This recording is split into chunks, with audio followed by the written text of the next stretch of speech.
Hey folks, welcome to Deer Corner. Welcome back to the channel. Get my game cameras up. I'm going to get them put out on the line. I'm going to leave them out till about mid-September and check them. I had them up since spring. I took them out the first week, second weekend here in July. Looked at the footage. Now I'm getting them back up. I'm going to leave them out till about mid-September. But I'm putting them up on the line. And what I mean about the line, rub lines. And I've heard, and I like it, the historical rub line. Now, a lot of people will see a rub here and a rub there. But the historical rub line is a rub line that is there year after year after year.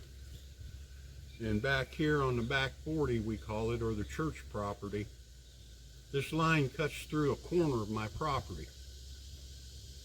And several years back, I walked this rub line out. And of course, I will say I trespassed on a lot of property. But later on, I know who owns the property, and later on, I let them know what I was doing. So it isn't like they don't know about it, but took a map with me, and everywhere I seen a rub, regardless of how old it was, whether it was a new one from last year, the previous year, where I seen a rub, I marked on a map. And what I came out, what I come about on this line was, I started on my property and started marking the rubs I found. And it took me about 2 days, 2.5 days to walk this line out. And after I got through walking it out, I ended up here. It started here. And I walked for 2.5 days almost, all the way around, and made a big loop and almost right back to my property. And rubs everywhere. And after I marked all the rubs I found and looked at it, I could see an actual map, an actual dot to dot to dot to dot map of the rub line. A lot of people I've seen or talked to think a rub line starts at point A and just goes to point B and they go back and forth. No, it is a loop. A true historical rub line is a loop. Now, 3 factors on a historical rub line. 1, they have to have cover. 2, wind. And 3, the thermals. And it takes these 3 things on a historical rub line. And I put the cameras on my property on the back 42. Right now I'm going, it's about a mile from where I previously set the cameras. I'm going to set these cameras. And so far this year, through the summer, spring and summer, I had 3 bucks on my property. I got pictures of 3 nice deer. They're going to be some nice deer.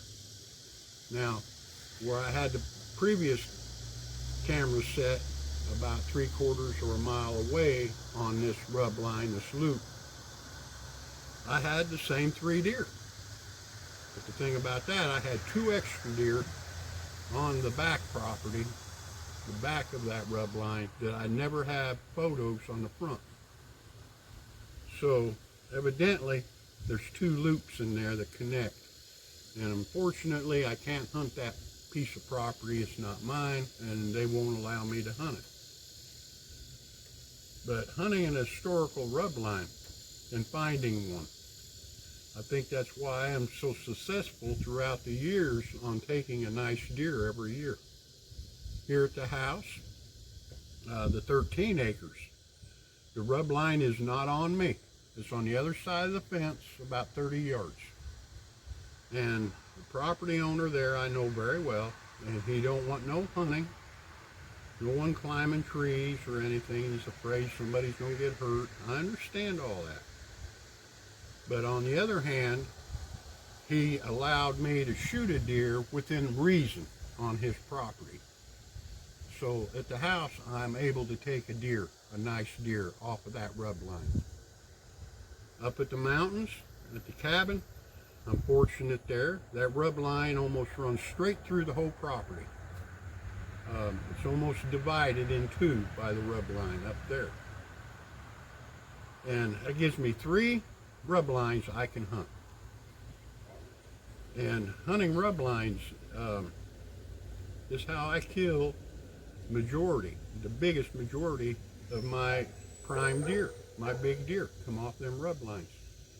Now last year, we took 2 nice deer off the cabin property up there. And I let several deer walk up there, which would be good deer for this year.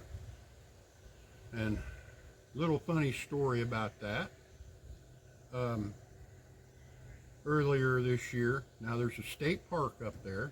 They have camping. And I went down to the store to get some garbage bags. And going into the store, the guy in front of me was checking out. Asked where he can get some firewood, and she said up the road, and he said, yeah, it's $30 for an armload.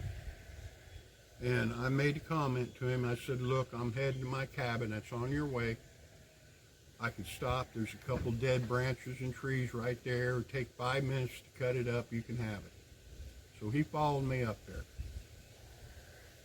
We cut the firewood up, threw it in the back of his truck, and got to talking.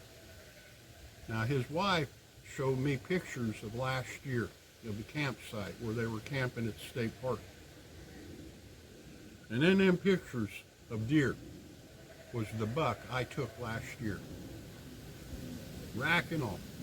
Even the scar on his left shoulder was on that buck. And that's 3.5 miles away. So that shows you during the summer and spring how far a buck will travel. He traveled 3.5 miles to make his winter home on the property that my cabin's on. So hunting a rub line, especially a historical rub line, is keep data, mark it down. Find something and keep it marked. If you see a rub, look around, find an old rub, find another rub. If you found previous years of rubs, mark it down. Keep track of it. That's where you want to be. That's where you want to hunt. And that's nature's way of finding a place to hunt. Now, I'm a rub line hunter. I will say that. Like I said earlier, the majority of my deer come off of rub lines. And I got 3. I'm fortunate enough to have 3 separate rub lines to hunt.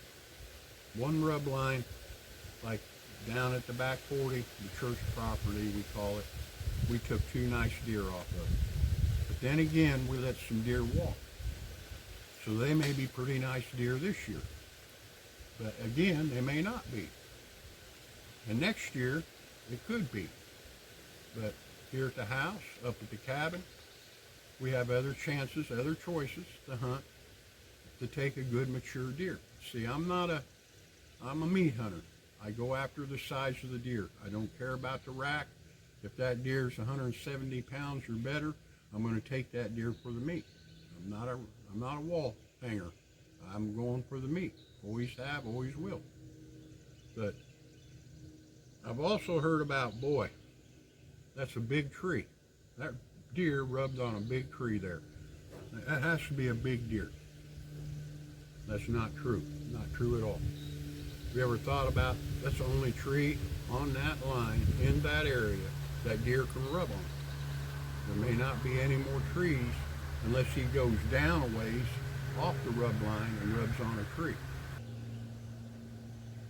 You got to take 3 factors on that: cover, wind, and thermals. And that's it. That's the 3 factors right there, key factors of a historical rub line. So that deer's not going to go down over the hill to find a tree to rub on.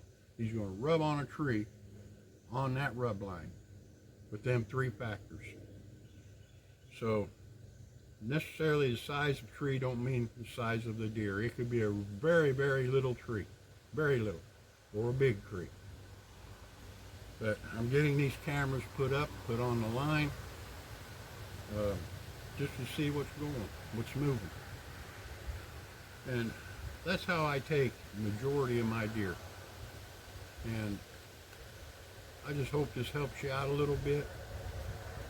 And like I say, if you're in the woods, be safe. Rather be safe than sorry. I gotta get going and get these cameras out before it rains again. It looks like it's clouding up. And like I say, to go ahead, subscribe, leave me a comment. I'll get back with you, and we'll see you again.